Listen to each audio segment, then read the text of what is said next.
आप सभी की इच्छाओं को नमन। अब नए अध्याय में हम बात करते हैं इच्छा और असफलता, विफलता में छुपा हुआ वरदान। ये टाइटल है अध्याय का।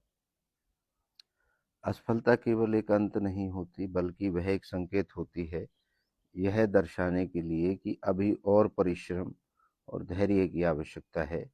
इच्छा की यात्रा में असफलताएं वैसे ही जैसे पर्वतारोहण में ढलानें जो कई नई ऊंचाइयों की तैयारी होती है। असफल अगर आपकी इच्छा पूर्ण नहीं हो पा रही तो उससे घबराएं नहीं, थोड़ा धैर्य रखें और थोड़ी और मेहनत की ज़रूरत है। वैज्ञानिक विश्लेषण, मनोवैज्ञानिक शोध बताते हैं जब हम असफल होते हैं तब मस्तिष्क में एरर डिटेक्शन सिस्टम सक्रिय होता है जो सीखने की प्रक्रिया को तेज कर देता है। यह क्षेत्र मस्तिष्क को यह सिखाता है कि क्या गलती हुई और कैसे सुधार किया जा सकता है। बार बार प्रयास करने से न्यूरोप्लास्टिसिटी बढ़ती है जो मानसिक लचीलापन विकसित करती है। ये विज्ञान का मत है। विज्ञान अपना दृष्टिकोण कुछ इस तरीके से पेश करता है।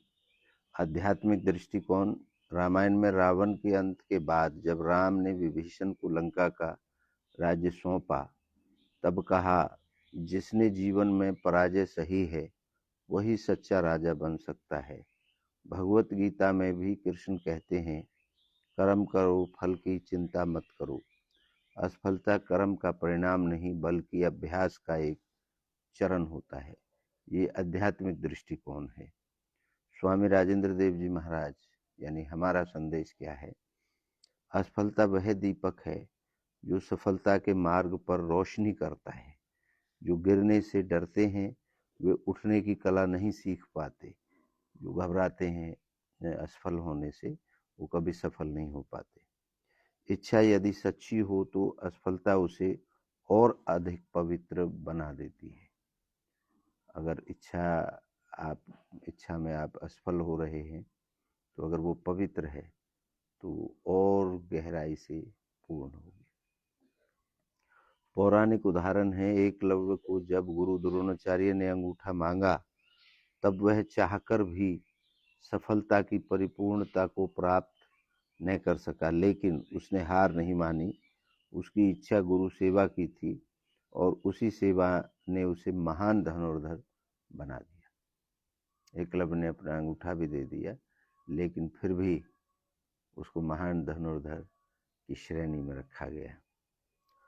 प्रेरणादायक प्रसंग है, थॉमस एडिसन ने बल्ब का आविष्कार करते हुए 1000 से अधिक बार असफलता पाई।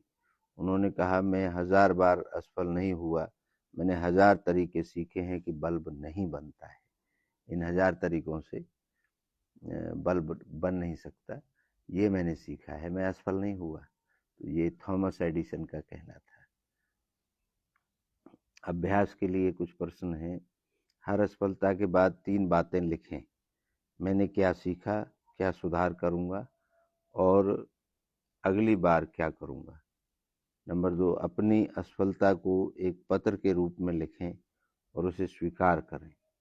नंबर 3, ध्यान के माध्यम से अपने मन में पुनः प्रयास करूँगा की भावना को गहराई से बिठाएं। यह अभ्यास आप कर सकते हैं। कुछ प्रश्न हैं, क्या मैं असफलता से डरता हूँ या उसे सीखने का अवसर मानता हूँ? क्या मेरी इच्छा इतनी मजबूत है कि असफलताओं को सह सके? नंबर 3, क्या मैं असफलता के बाद फिर से उठकर वहीं दिशा पकड़ता हूँ?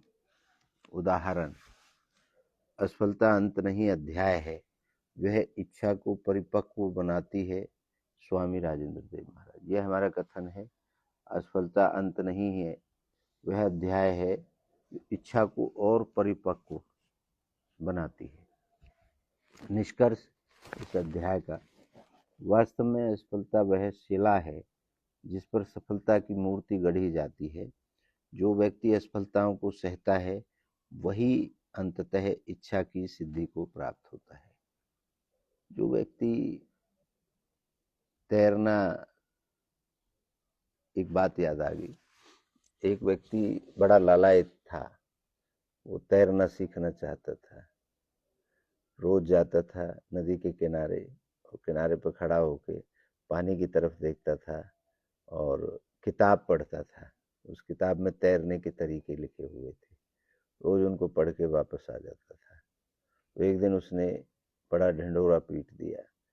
जब वो पाठ पूरा हो गया, उसको याद हो गया, तो उसने कहा कि मैं तैरना सीख गया हूँ। तो गांव के लोग इकट्ठे हो गए और बोले कि भाई बता। तो वह वो किनारे पर खड़ा होके पाठ सुनाने लग गया। तो सबने पाठ सुना। उन्होंने कहा इसके बाद अंदर घुसेगा, तैरेगा, लेकिन पानी में नहीं उतरा। तब लोगों ने कहा कि भैया नदी पार करके दिखाओ। बोला जी पानी से बाहर ही रह के मैं तो तैरना सीख गया। तो फिर एक वहाँ पे एक संत खड़े थे, उन्होंने कहा कि बेटा पानी में उतरे बगैर कितनी थ्योरी आप पढ़ लो, आप तैरना नहीं सीख सकते, प्रैक्टिकल करना ही पड़ेगा।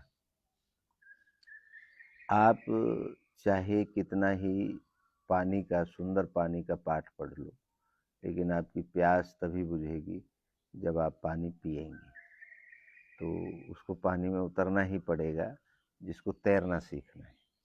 बेशक आप एक भी पाठ मत पढ़ो, आप धीरे धीरे करके आपको जब डूबोगे तो आपको तैरना अपने आप ही आ जाएगा।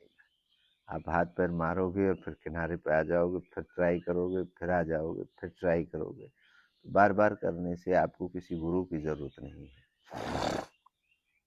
नदी जब पहाड़ से निकलती है तो उसके पास कोई नक्शा नहीं होता, आखिर वो समुद्र तक पहुंच ही जाती है, अपने आप रास्ता बना लेती है। वैसे ही हमारी ज़िंदगी में अगर आपकी इच्छा प्रबल है तो आपको किसी से कोचिंग लेने की भी ज़रूरत नहीं है, वह इच्छा पूर्ण हो ही जाएगी। लेकिन प्रयास आपको निरंतर करना पड़ेगा। आप सभी की इच्छाओं को नमन करता हूँ। आप सबकी जय हो।